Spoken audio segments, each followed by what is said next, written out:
আজ কলাকাটা অমাবস্যা মহালয়া, তাই আমি ভোর ৩টের সময় ঘুম থেকে উঠে চলে আসলাম বাসন্তী হাইওয়েতে।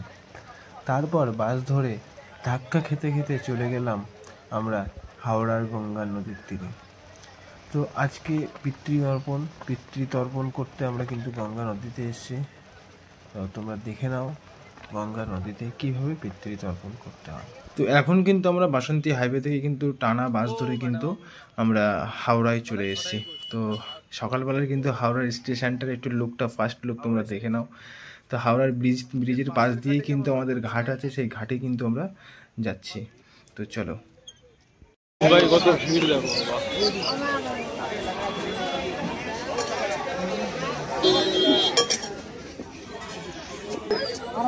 ভিড় দেখো, সবাই মহালয়ের দিনকে পিতৃতর্পণ করতে এসছে। কি করতে এসছে?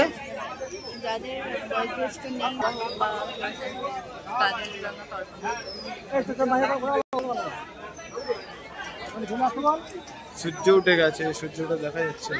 ও সেই তো লাগছে, একদম ব্রিজের উপরে সূর্যটা দেখা যাচ্ছে।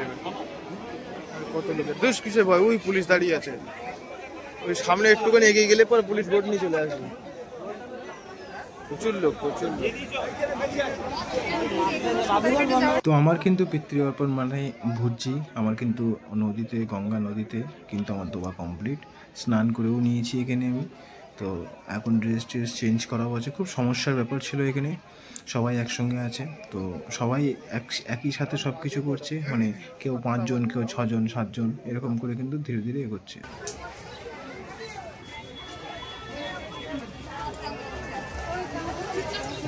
সবাই পুজো দিচ্ছে এখানে, আমরাও পুজো দিয়েছি।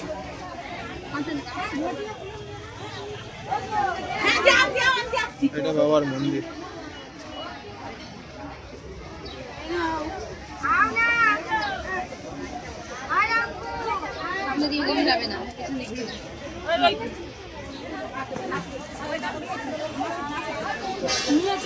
দিয়েছো?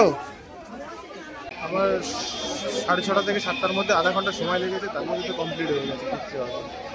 এখনো কত লোক, শেষ আর হয় না, মানে 10টা 11টা বেজে যাবে শেষ।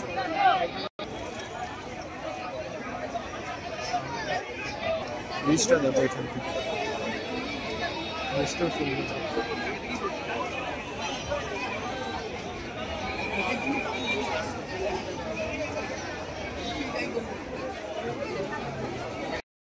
আমাদের কমপ্লিট। আজকের মতন এখানেই পর্ব শেষ করছি নাকি দুজনে? আবার নেক্সট ব্লগে দেখা হবে নাকি? টাটা।